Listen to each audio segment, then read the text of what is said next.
अस्सलाम वालेकुम सत श्री अकाल। तुसी देख रहे हो पंजाबी प्रचार टीवी और मैं तुहाडे नाल इरफान समोर। इस वेले असी गुरुद्वारा सच्चा सौदा फारूकाबाद मौजूद हाँ पाकिस्तान च, और मेरे नाल इंडिया तो आए एक यात्री मौजूद ने चंडीगढ़ तो मोहाली जिला मोहाली पंजाब चढ़दे पंजाब का जिला मोहाली उतों, और इन्हां नाल गलबात करने ते मोहाली बारे भी कुछ पूछांगे। की हाल चाल ने जी? हाँ बिल्कुल सही है, बिल्कुल सब तो पहला तो पाकिस्तान के टूर बारे तुसी दसो सारे। हाँ सही लग रहा है, कोई फर्क नहीं लग रहा, ठीक है, बोल बाणी भी ठीक है। अच्छा, हाँ अरेंजमेंट भी ठीक है, कोई मुश्किल नहीं आ रही हैगी। ते रात स्टे कित्थे सीगा? गुरुद्वारा ननकाना ननकाना साहब। ठीक, रात ही पहुंचे जे? रात अखीरली ट्रेन जो उतों आई है ना, ट्रेन राही आए? ट्रेन रही सही।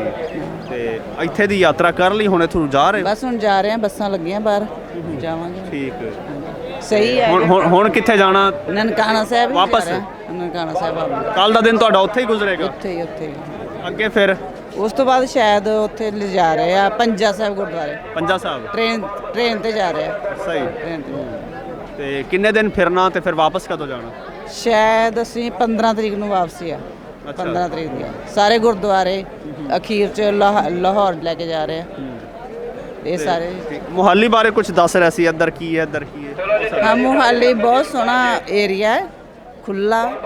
ਚੰਡੀਗੜ੍ਹ ਘੁੰਮਣ ਲਈ ਬਹੁਤ ਸਹੀ ਆ, ਪੜ੍ਹੇ ਲਿਖੇ ਲੋਕ ਆ ਉੱਥੇ ਸਾਰੇ। ਅੱਛਾ, ਬਹੁਤ ਸਹੀ ਹੈ।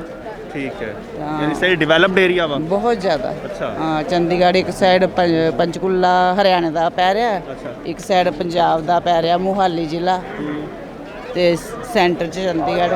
ਟੂਰਿਸਟ ਏਰੀਆ ਬਹੁਤ ਵਧੀਆ।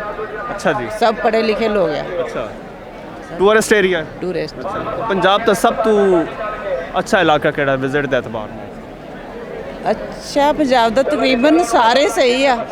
ਜੇ ਖੇਤੀਬਾੜੀ ਵਾਲਾ ਏਰੀਆ ਲਓ ਉਹ ਵੀ ਬਹੁਤ ਸਹੀ ਆ, ਪਿੰਡੂ ਏਰੀਆ ਵੀ ਬਹੁਤ ਸਹੀ ਆ। ਅੱਛਾ। ਸ਼ਹਿਰੀ ਏਰੀਆ ਲਓਗੇ ਤੇ ਉਹਦੇ ਮੁਤਾਬਕ ਆ, ਕੋਈ ਇੰਡਸਟਰੀ ਏਰੀਆ ਹੈ, ਕੋਈ ਟੂਰਿਸਟ ਏਰੀਆ ਹੈ, ਕੋਈ ਜ਼ਿਆਦਾ ਪੜ੍ਹਿਆ ਲਿਖਿਆ ਏਰੀਆ ਹੈ, ਉਸ 'ਤੇ ਡਿਪੈਂਡ ਆ। ਸਾਰੇ ਸਹੀ ਆ ਆਪੋ ਆਪਣੀ ਜਗ੍ਹਾ 'ਤੇ। ਤੁਸੀਂ ਕੀ ਕਰਦੇ ਜੇ? ਅਸੀਂ ਤਾਂ ਹਾਊਸ ਵਾਈਫ। ਅੱਛਾ, ਇਕੱਲੇ ਹੀ ਆਇਓ? ਨਹੀਂ ਹਸਬੈਂਡ ਨਾਲ ਆ, ਚਾਹ ਪੀਣ ਗਏ ਨੇ। ਚਾਹ ਪੀਣ ਗਏ? ਚਾਹ ਪੀਣ ਗਏ। ਹੋਰ ਵੀ ਯਾਤਰੀ ਹੈ ਸਾਡੇ ਨਾਲ, ਉਹ ਸਭ ਇੱਧਰ ਮੱਥਾ ਹੀ ਟੇਕ ਰਹੇ। ਹਾਂ ਸਭ ਤੇ ਲੰਗਰ ਕਰ ਲਿਆ ਇੱਥੇ? ਸਭ ਕਰ ਲਿਆ। ਠੀਕ ਹੈ। ਚਲ ਜੀ, ਇਹ ਮੇਰੇ ਨਾਲ ਯਾਤਰੀ ਮੌਜੂਦ ਸੀ ਮੋਹਾਲੀ ਤੋਂ, ਇਹਨਾਂ ਨਾਲ ਗੱਲਬਾਤ ਕੀਤੀ। ਉਮੀਦ ਹੈ ਤੁਹਾਨੂੰ ਪਸੰਦ ਆਈ ਹੋਵੇਗੀ। ਇਜਾਜ਼ਤ ਦਿਓ ਜੀ, ਰੱਬ ਰੱਖਾ।